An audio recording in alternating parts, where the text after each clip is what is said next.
Assalamualaikum warahmatullahi wabarakatuh. Saya Tiara Luciana Dewi dengan NIM 106.276.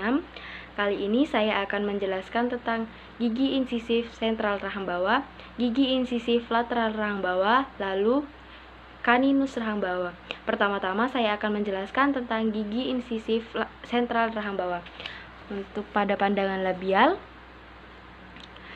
seperti kapak, sudut mesio insisal 90 derajat, sudut disto insisal hampir 90 derajat, titik kontak dengan insikal, akar kadang-kadang membelok ke distal.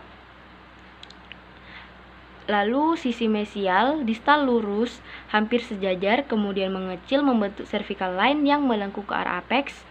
Lalu pada pandangan lingual, seperti pandangan labial, tapi cervical line melengkung ke arah apex lebih dalam.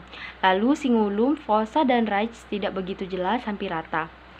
Selanjutnya yaitu pada pandangan mesial.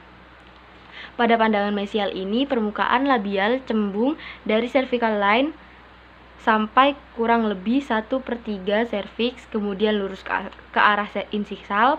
Permukaan lingual cembung pada cingulum, kemudian cekung menuju insikal edge agak ke arah lingual, garis luar akar sebelah labial dan lingual lurus dan kurang lebih 1/3 apex, mengecil ke arah apex. Lalu untuk selanjutnya yaitu distal. Pada pandangan distal ini seperti pandangan mesial, cervical line melengkung ke arah insisal tetapi kurang dari 1/3 cervical. Selanjutnya yaitu pada pandangan insisal. Pada pandangan insisal ini terlihat permukaan labial lebih besar daripada permukaan lingual. Lalu sisi mesial dan distal sama atau simetris. Permukaan labial terlihat banyak sebab insisal edge lebih ke arah lingual. Ukuran labio lingual lebih lebar dari mesiodistal. Untuk selanjutnya yaitu pada gigi insisif lateral rahang bawah. Pada gigi insisif lateral rahang bawah, pada pandangan labial seperti kapak, sudut mesio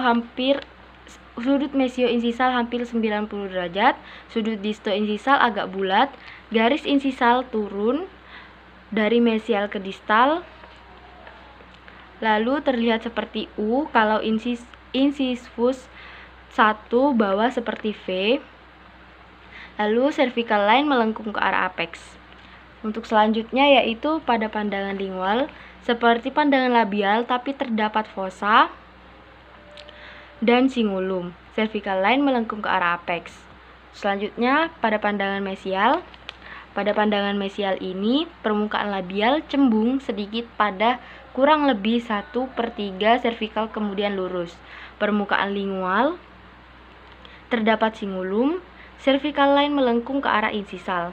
Terus selanjutnya yaitu pandangan distal.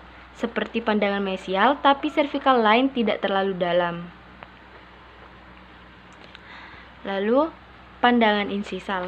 Untuk pada pandangan insisal ini permukaan labial lebih lebar dari permukaan lingual. Garis insisal agak miring di mana sebelah distal lebih ke arah lingual.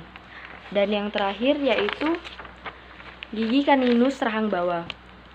Untuk gigi kaninus rahang bawah ini pada pandangan labial mempunyai 2 lereng mesial dan distal di mana lereng mesial lebih pendek dari lereng distal. Jarak mesio distal lebih kecil dari mesiodistal kaninus atas. Titik kontak mesial kurang lebih 1/4 insisal, sedang titik kontak distal kurang lebih 1/3 insisal. Lalu cervical line hampir seperti 1/2 lingkaran dan melengkung ke arah apex. Lalu pada pandangan lingual, cingulum, ridge, dan fossa tidak begitu jelas. Cervical line melengkung ke arah apex. Selanjutnya yaitu pada pandangan mesial. Pada bagian insisal tebal, puncak cups agak ke arah lingual. Lalu cervical line melengkung ke arah insisal. Dan selanjutnya pada pandangan distal. Pada pandangan distal ini sama seperti pandangan mesial, tetapi cervical line tidak sedalam sebelah mesial. Lalu untuk yang terakhir yaitu pada pandangan insisal. Permukaan labial lebih lebar dari permukaan lingual dan garis insisal miring ke arah lingual. Mungkin itu saja dari saya. Sekian, terima kasih. Wassalamualaikum warahmatullahi wabarakatuh.